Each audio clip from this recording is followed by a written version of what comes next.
All right, so let's discuss the politics coming ahead this week. We're now joined by the politics desk and, of course, Mzwandile Mbeje, SABC News political editor, joining us this afternoon. So, a very good afternoon to you.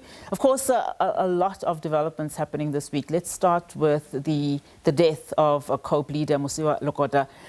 He passed away on Wednesday, of course, at the age of 77. When you listen to just some of the tributes pouring in, he's been described by many as part of a generation that really carried the struggle on their shoulders, and it is a closed chapter there for Musa Lod and, of course, his party COPE, and those in the Free State that have been speaking to him, remembering his times even from him as the first premier of the Free State. Just give us a sense, and what are we likely to see this week in as far as that is concerned? Well, a very good afternoon to you, Unati, and the viewers. Indeed, you are correct. I think he is one of the people really who is very well known, and even his struggle credentials speak volumes so clearly there. And the fact that the president has designated this as a special official funeral category 2 tells you that he is someone really who was well respected. Of course, he held his own views who you could not move him from. I mean, the fact that at some point he ended up being a leader of a party away from many of us had grown up knowing him as a member of the ANC, being the chairperson for the longest time, and obviously came the time where then he had to form his own political party, COPE. Yeah. So obviously the history is known there. But what is expected to happen this week, Unati, is that on Saturday, for example, next week in Bloemfontein, it's going to be his funeral. Yeah. And then, but on Thursday, there will be a memorial service that will take place in Bloemfontein. But in Johannesburg on Tuesday, there will be another memorial service that will take place, obviously, to honor him. So those are some of the events. And then we expect really people who have worked with him to come and speak in those gatherings that I've mentioned. So it's going to be very interesting to hear from some of his comrades, either his comrades in COPE or his comrades in the ANC, or his comrades in government, or those who he served with in government. So from a long time. Obviously, a family man as well. So that aspect will also be attended to. Yeah, and I mean, you can't not speak about the rich life that he has had. I mean, we remember, of course, and we'll talk about it in the coming weeks, about how he started in politics as a young, student fighter, how he then joined and co-founded, several political, parties or institutions or organizations. Yeah. But people talk also about his passion, his passion against corruption, and how he was not afraid, to stand in the front lines and speak about, some things that he doesn't believe in. I mean, some people called it being misunderstood, whilst others said that he was just a principled individual in as far as certain things are concerned. But he wasn't without, of course, his controversies. Of course. And in fact, when you're talking about his passion, and I remember as a build-up towards Polokwane, where you had effectively two camps, the Mbeje-led camp and the Zuma-led camp. Obviously, he was in the Mbeje-led camp. And as part of the campaigns or those mobilizations ahead of Polokwane, he had made it clear that no way would he be led by Zuma then. I mean, going as far as to, I know that at a later stage that was obviously ironed out, going as far as to say won't be led by people Madlanga, which was quite interesting. And then came the moment, and then Polokwane happened, and then his side lost, because he firmly believed that the camp that was led by Zuma was not the right one. So he couldn't stand it. And that's why, together with his other comrades, so then he decided then to form COPE.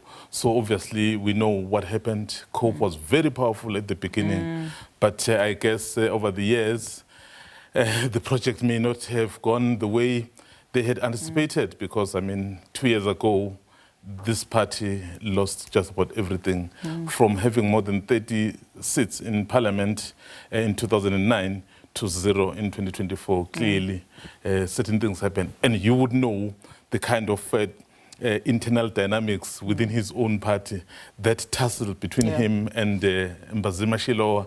Remember, this party, when it was formed, people had even nicknamed it the Shikota, because those were some of the key people who were at the forefront.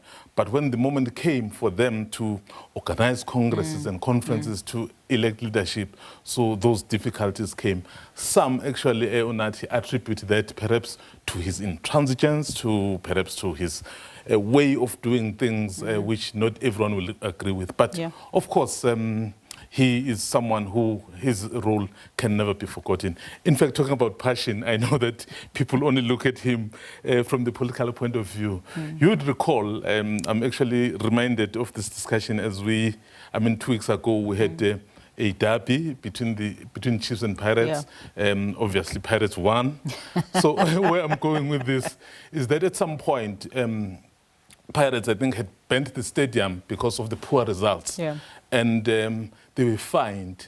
Because of him as a passionate supporter, I remember he paid that fine. If I'm not mistaken, it was about 10,000, but I stand correction there. So that is passion. I mean, we could spend the whole 5 minutes of your segment talking about this, but Mzwa, we've got a lot, of course, to unpack in terms of what's coming up the week ahead. There are 2 commissions that we're monitoring very closely, and because of time, I want you to just address both of them, starting, of course, with the Madlanga Commission, and then, of course, there's the TRC inquiry. But interestingly enough, the Madlanga Commission's deadline is fast looming in this month. Perhaps maybe just give us a sense of what we can expect.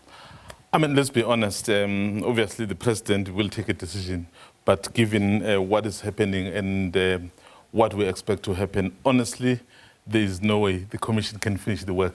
Remember, in terms of when it's supposed to conclude its work is the 17th of March. And we are only in phase 2. Remember, they have 3 phases. Phase 1, those who are making allegations. Phase 2, those who are responding. And then you need to have phase 3, where people will be asking questions. So we are not even near there. Still, it's still difficult even for those who need to respond. So I see at some point perhaps the president extend it, but of course that is his decision. But as we expect tomorrow, remember the businessmen from, I think from Northwest, we expect the commission to rule tomorrow what exactly is going to happen. And perhaps they would rule in such a way that evidence needs to continue. So there's still a lot, and there are people who still need to come back and finish evidence. So it's still going to be really a long road, this. That's why I'm saying I can see the president extending this. He had said he wanted it to be quick, 3 months interim and 6 months, but given what has been happening, it's possibly going to be extended. And when you hear people asking us, normal South Africans asking us questions about what's happening, and at the top of that question is, will we see convictions? So, of course, that is something that we will be watching closely. TRC, very quickly, the inquiry, hearing, some powerful statements within the inquiry itself, but there's a lot politically playing out outside of the inquiry. That is actually a very interesting one, Unat, because as we stand here, the former presidents Mbeje and Zuma, had basically opposed the judge who's presiding over there.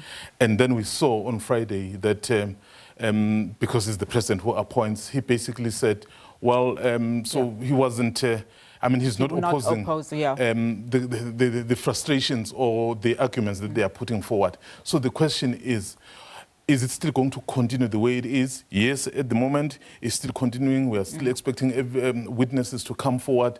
But given what happened on Friday, for me, it's going to be very interesting because this may not continue further. And the question is, what happens to some of those witnesses or to some of the evidence that has been led already? Yeah, because, already we're hearing about, plans, alleged plans and secret plans, political plans in the background to really halt some of those apartheid-era proceedings, prosecutions, which is quite important. Political parties, what are you monitoring, particularly the DA? The Congress coming up, just in terms of that, very quickly. Yes. in actually a month's time, maybe in 2 days, Yeah. we expect the DA, the second largest party, it's not the opposition anymore because it's part of government, to hold its Congress. We know that John Steenhuisen is not contesting for the leadership. And then, of course, the mayor of Cape Town, Jordan Hill-Lewis, has raised his hand. So we expect that to happen very shortly. And the campaign as well, for the mayor, the mayors, and as local government elections are approaching. So at this stage, Unathi, we are actually seeing a lot of things being put together. And what makes it even more complex and interesting is because there are these commissions and committees that are taking up the entire space. So some of the events that are key, really, they are pushing them right now. I mean, that's why yesterday, for example, we saw Helen Zille launch the manifesto. Yeah. We don't even know when the election is. Yeah. We expect it to be in November. It's possible it could even be next year in January. Yeah. So those kind of activities. And then, of course, the ANC at provincial levels, so will be holding their own, not all provinces, I think 3 at the stage, Mpumalanga, Limpopo, and Eastern Cape will be holding their own provincial conferences. Yeah. And this will at some point fit right into 2027, where the big one will happen. Yeah, it's all heating up, Mzwandile, but thank you so much for that. A packed week we have for you from the political front. Of course, that was SABC News political editor Mzwandile Mbeje.